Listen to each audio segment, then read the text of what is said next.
KT Ramarao ACB case, ఇక్కడ లొట్టపీసు case, right, లొట్టపీస్ case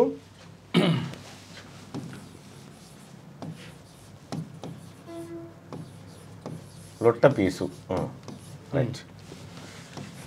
ఈ లొట్టపీస్ అనేటువంటి మాట ఇది ఎంత భయంకరమైన వర్డో బయటి ప్రపంచానికంటే కేసీఆర్ కుటుంబానికే ఎక్కువ తెలుసు. ఇక్కడ మనము ఒక కొద్ది చరిత్రను వెనక్కి పోతే, కొద్దిగా చరిత్ర అంటే 1990కి ఒకసారి వెళ్దాం. 1990లో బీహార్లో ఫుడర్ స్కామ్ జరిగింది, అంటే దానా కుంభకోణం జరిగింది. దానా కుంభకోణంలో అనేక ఆరోపణలు వచ్చినాయి. దాదాపు 900 కోట్ల విలువైనటువంటి దానా స్కామ్ ఏదైతే ఉందో దాంట్లో పలు రాజకీయ పార్టీల నాయకులు అలాగే బ్యూరోక్రాట్లు అధికారులు అందరూ కూడా ఈ దానా స్కామ్కు పాల్పడ్డారనేటువంటి ఆరోపణలు ఉన్నాయి. 1990లో జరిగినటువంటి దానా స్కామ్, దానా కుంభకోణం, దానా కుంభకోణానికి సంబంధించినటువంటిది మనం ఒక్కసారి పరిశీలించి ఆ తర్వాత మనం ఈ ఏసీబీ కేసు దాకా వద్దాం. ఈ దానా కుంభకోణంలో క్లియర్గా ఏం జరిగిందంటే లాలూ ప్రసాద్ యాదవ్ దీంట్లో ప్రధానమైనటువంటి వ్యక్తి. లాలూ ప్రసాద్ యాదవ్ దీన్ని బాగా అబ్జర్వ్ చేయండి ప్రజలారా, నేను చెప్పేదాన్ని బాగా మతికెక్కించుకోండి, మీ మిత్రులకు కూడా షేర్ చేయండి.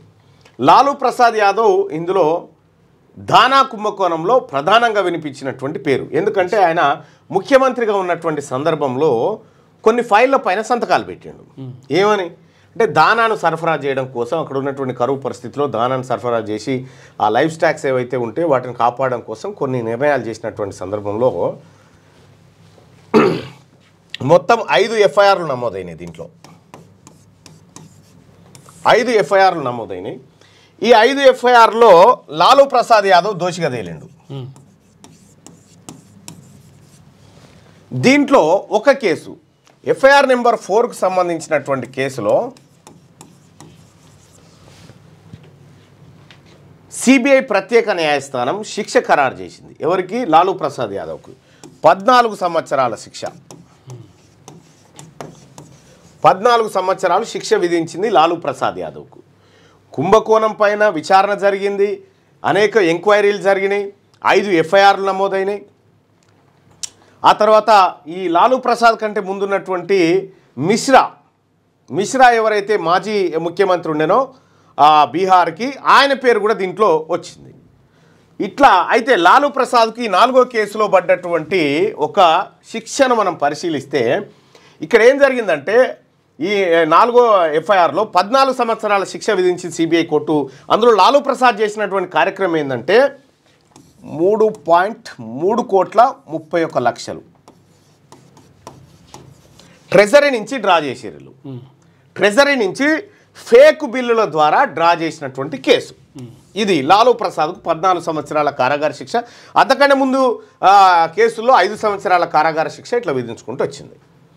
దీంతో ఏమైంది, లాలూ ప్రసాద్కు ఎప్పుడైతే శిక్ష ఖరారైందో, శిక్ష ఖరారైన తర్వాత వాళ్ళు హైకోర్టుకు ఆ తర్వాత సుప్రీంకోర్టుకు ఎక్కడికి పోయినా కూడా పెద్దగా ఫాయిదా లేకుండా పోయింది. కానీ 3,31,00,000 రూపాయల అవినీతి జరిగిందంటూ నమోదైనటువంటి ఒక కేసులో లాలూ ప్రసాద్ యాదవ్కు 14 సంవత్సరాల శిక్ష పడ్డ వెంటనే ఆయన లోక్సభ సభ్యత్వం రద్దయింది.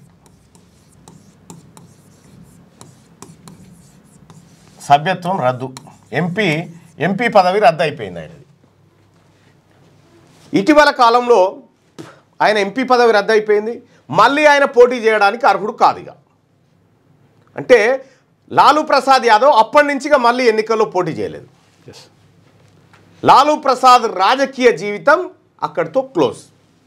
రెండో అంశాన్ని తీసుకుంటే గుజరాత్లో రాహుల్ గాంధీ గారు గతంలో ఒక మాట చెప్పిండు, చౌకీదార్ చోర్ హే అంటూ. ఆ తర్వాత మోడీ అదానీల గురించి మాట్లాడితే ఒక బీజేపీ నాయకుడు గుజరాత్లో ఒక కోర్టులో కేసు నమోదు చేస్తాడు. కేసు నమోదు చేస్తే విచారించినటువంటి కోర్టు ఏం చేస్తుందంటే రాహుల్ గాంధీకి 2 సంవత్సరాల ఏది జైలు శిక్ష విధిస్తుంది. 2 సంవత్సరాల కంటే ఎక్కువ జైలు శిక్ష అనుభవిస్తే మళ్ళీ ఎన్నికల్లో పోటీ చేయడానికి అర్హత కోల్పోయినట్టే. సో ఇట్లా రాహుల్ గాంధీ గారి కేసు ఆ తర్వాత సుప్రీంకోర్టు స్టే చేయడం అదంతా మనం చూసినాం. ఇక్కడ లాలూ ప్రసాద్ యాదవ్ గారి కేసు. సో లాలూ ప్రసాద్ యాదవ్ గారికి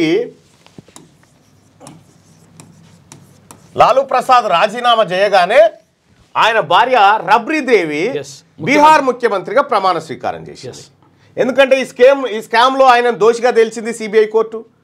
ఆయన దోషిగా తేల్చిన వెంటనే భజన్లాల్ మిశ్రా తర్వాత రబ్రీదేవి బీహార్ ముఖ్యమంత్రిగా ప్రమాణ స్వీకారం చేసింది. ఇది చాలా అబ్జర్వ్ చేయండి ప్రజలారా, చాలా కీలకమైన విషయం చెప్తా ఉన్నా. రబ్రీదేవి బీహార్ ముఖ్యమంత్రిగా ప్రమాణ స్వీకారం చేసింది. ఆ తర్వాత ఆ కేసు కొనసాగింది. లాలూ ప్రసాద్ యాదవ్ దోషిగా తేలింది.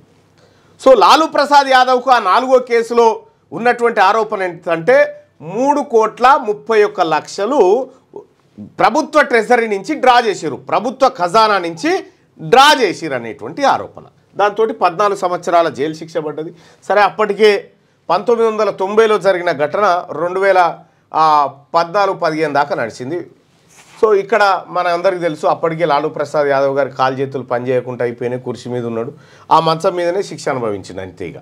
సరే, అది మనందరికీ తెలిసిందే. కానీ ఇక్కడ 3,31,00,000కే 14 సంవత్సరాల శిక్ష పడ్డటువంటి లాలూ ప్రసాద్ యాదవ్ గారి ఎపిసోడ్ పక్కకు పెడితే, ఇటు రాహుల్ గాంధీ గారికి 2 ఏళ్ల శిక్షకు సంబంధించినటువంటిది పక్కకు పెడితే, ఇక్కడ క్లియర్గా 54 కోట్ల రూపాయల కుంభకోణం. ఏది? ఫార్ములా ఈ రేస్.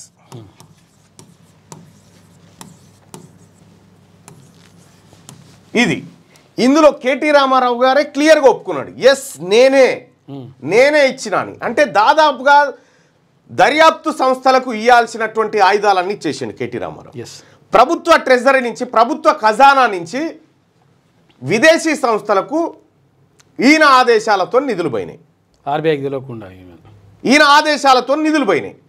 నిధులు పోతే కేటీ రామారావే ఒప్పుకున్నాడు, ఎస్ నేనే పంపినా, మంత్రిమండలి ఆమోదం లేదు, ముఖ్యమంత్రి గారి ఆదేశం లేదు, నేనే పంపినా అని కేటీ రామారావు కుల్లాగా డంకా బజాయించి చెప్పేసిండు.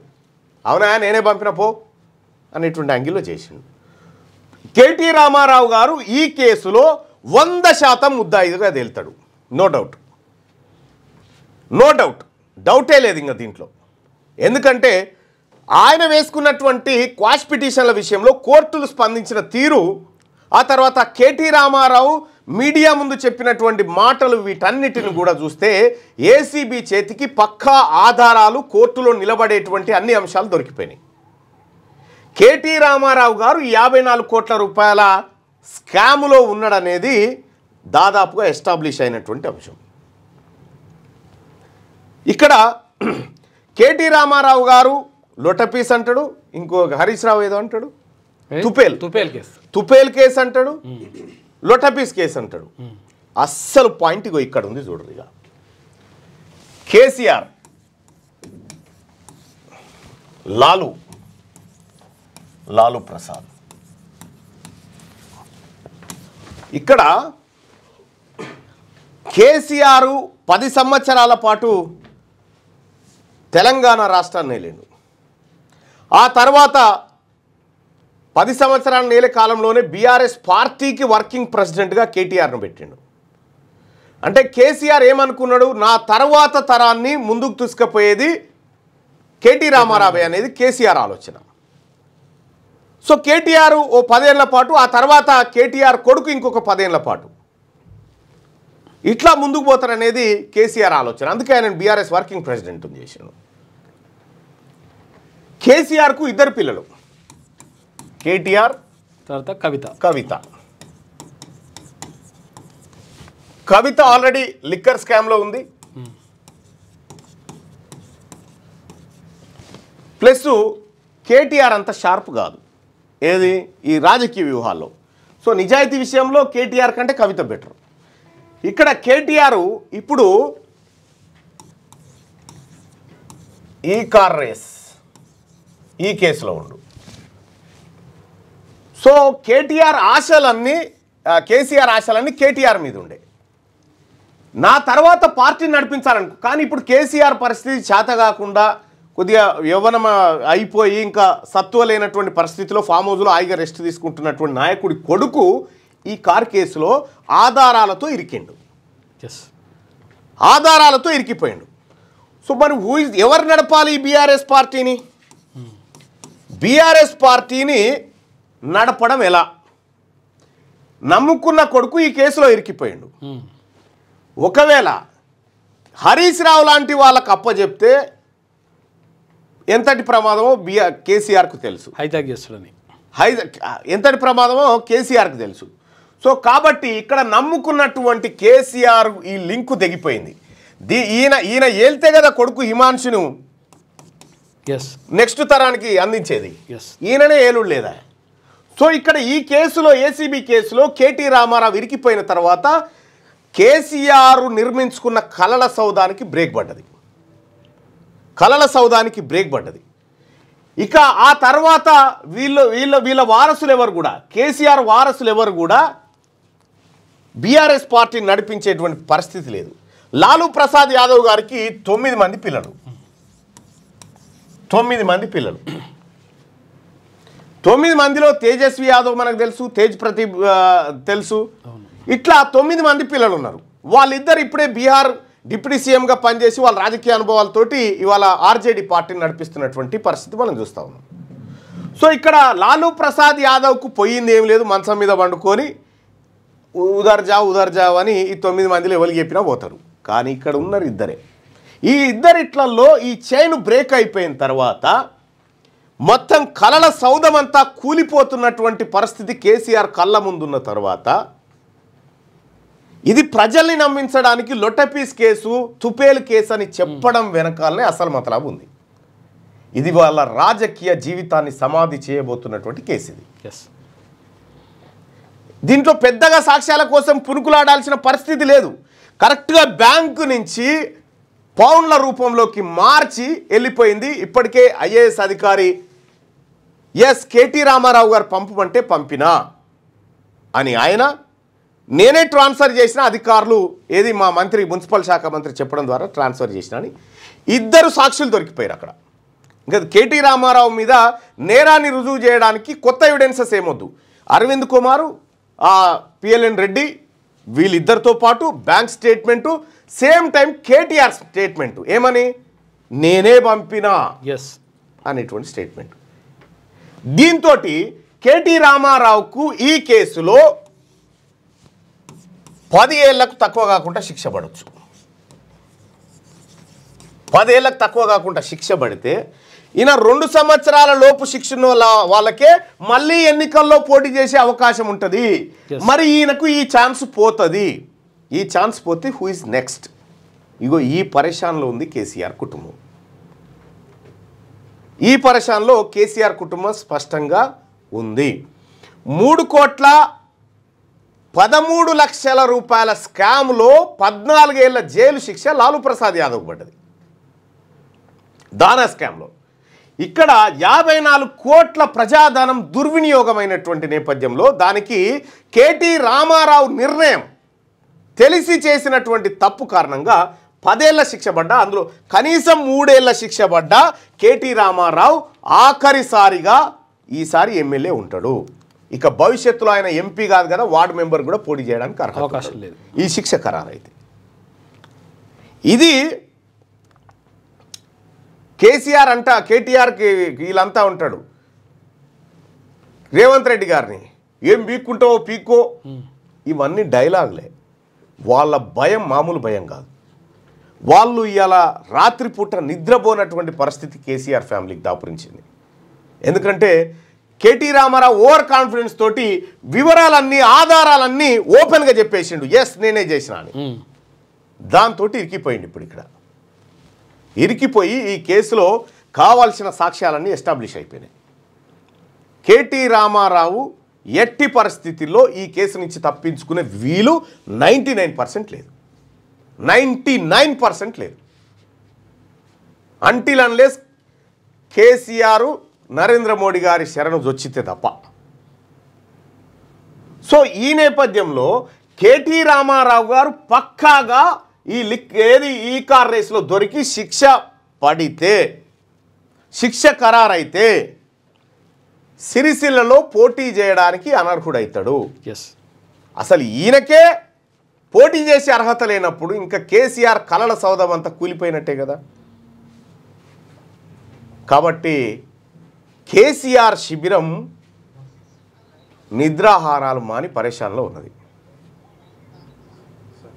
సో ఈ రకంగా కేటీ రామారావు జీవితం కొంతలో కొంత ఆందోళనకరమైనటువంటి పరిస్థితుల్లోకి వెళ్ళిపోయినట్టుగా కనిపిస్తూ ఉంది.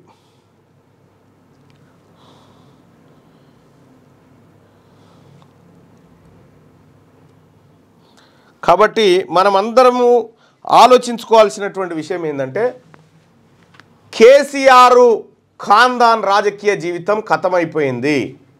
మరో రూపంలో హరీష్ రావు హైజాక్ చేసి, అయితే హరీష్ రావుది కూడా ఏం సకదనం లేదు. మళ్ళా హరీష్ రావుకు సంబంధించినటువంటి కాళేశ్వరం కేసులు, హరీష్ రావుకు సంబంధించినటువంటి ఫోన్ ట్యాపింగ్ కేసులు ఇవన్నీ అక్కడ ఉన్నాయి. మళ్ళా దానికి సంబంధించిన ఆధారాలు ఉన్నాయి.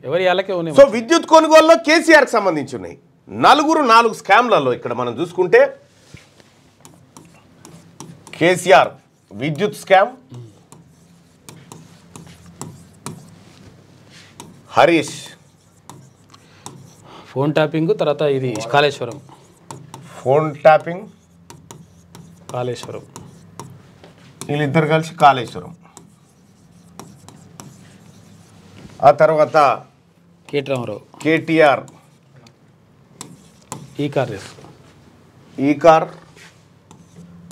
ఈ కార్ స్కామ్.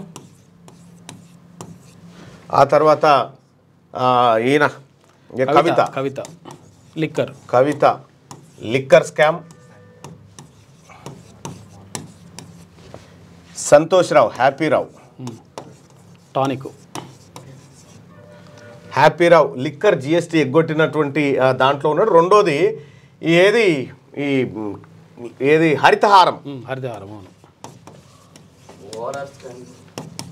ఇంకా ఓఆర్ఆర్. ఈ ఖాందాన్ మొత్తం వివిధ కేసులలో స్కామ్లలో ఇరికిపోయినటువంటి పరిస్థితిలో ఇక బీఆర్ఎస్ పార్టీ 2029 ఎన్నికల్లో ఉండకపోవచ్చు. బీఆర్ఎస్ పార్టీ ప్రస్థానం ఒకే ఒక్క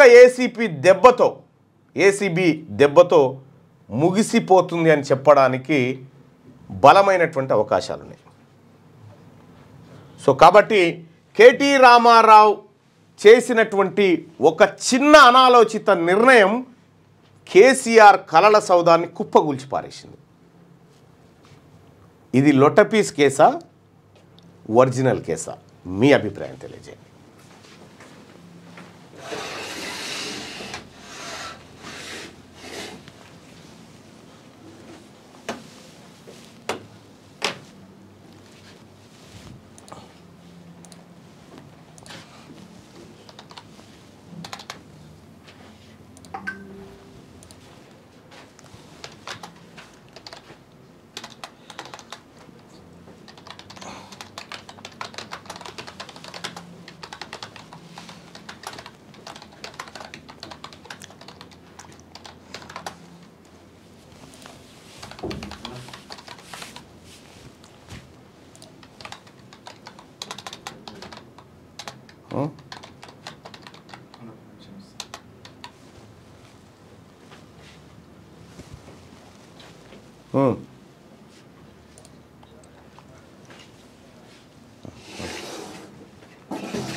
రైట్.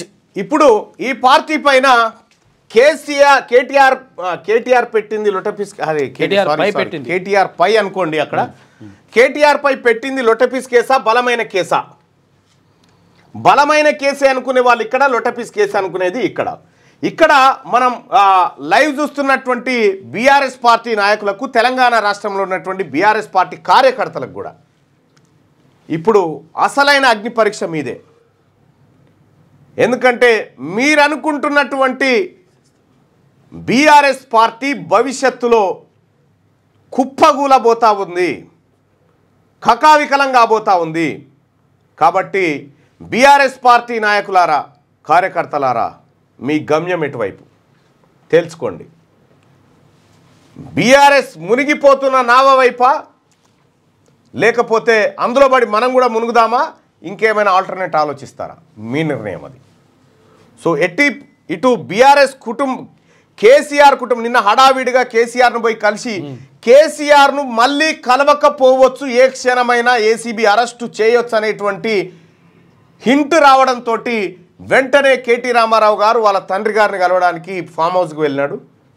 సో ఈ కేసులో ఇక బయట కేటీఆర్ను చివరిసారిగా చూస్తాడేమో కేసీఆర్ అనేటువంటి చర్చ వచ్చినటువంటి నేపథ్యంలో కేటీ రామారావు అరెస్టు అతి త్వరలో ఉండొచ్చు అనేటువంటి ఊహాగానాల నేపథ్యంలో కేటీ రామారావు తండ్రి గారిని కలవడం, సో తద్వారా తండ్రి గారు కేసీఆర్ గారు ఆలోచన ఏదైతే తన ఫ్యూచర్ గుండెనో అదంతా శిథిలమైనటువంటి పరిస్థితుల్లో శ్మశానంలో ఏది ఒంటరి జీవితాన్ని గడిపేటువంటి పరిస్థితిలో ఎట్లా ఉంటాయో సేమ్ అలాంటి సిచ్యువేషనే ఇప్పుడు కేసీఆర్ గారి కళ్ళ ముందు కనిపిస్తూ ఉంది. బీఆర్ఎస్ పార్టీ కార్యకర్తలారా మీ అభిప్రాయాన్ని తెలియజేయండి. కేసీఆర్పై పెట్టింది లొటపీస్ కేసా, బలమైన కేసా? ఎస్, బలమైన కేసే అని చెప్పి 188% మంది అభిప్రాయపడతా ఉన్నారు. వీళ్ళు పైన చెప్తున్నటువంటి లొట్టపీస్ కేసు, ఈ ఇతర కేసుల మాట ఏదైతే ఉందో ఇదంతా ఫేక్. ఎస్, పోల్ కరెక్ట్గా రాయనంటే ఇటు పై పోయింది భయ్, నేను అదే చెప్పిన దాన్ని సెట్ చేసిన. థ్యాంక్ యూ సో మచ్ మిత్రులారా. అలాగే ఈ లైక్ బటన్ని క్లిక్ చేయండి, షేర్ చేయండి. బీఆర్ఎస్ పార్టీ అతి త్వరలో భూస్థాపితం కాబోతుంది. లేదంటే ఎందుకంటే హరీష్ ఏమన్నా రక్షిస్తాడేమో, హరీష్ చుట్టూ అనేకమైనటువంటి స్కామ్లు ముసురుకొని ఉన్నాయి. సో నిన్ననే హరీష్ను కొద్ది రోజుల పాటు అరెస్టు చేయొద్దని హైకోర్టు చెప్పింది. సో ఇట్లా రకరకాలుగా ఉన్నాయి. సరే ఏం చేస్తారో చూద్దాం. లైవ్ చూస్తున్నటువంటి మిత్రులారా ఈ లైక్ బటన్ని క్లిక్ చేయండి, అలాగే షేర్ చేయండి. మీ అభిప్రాయాల్ని ఎప్పటికప్పుడు క్యూ న్యూస్తో పంచుకోండి, కామెంట్ల రూపంలో, ఇతర రూపాల్లో. So thank you so much. ఇక లైక్ చేయండి.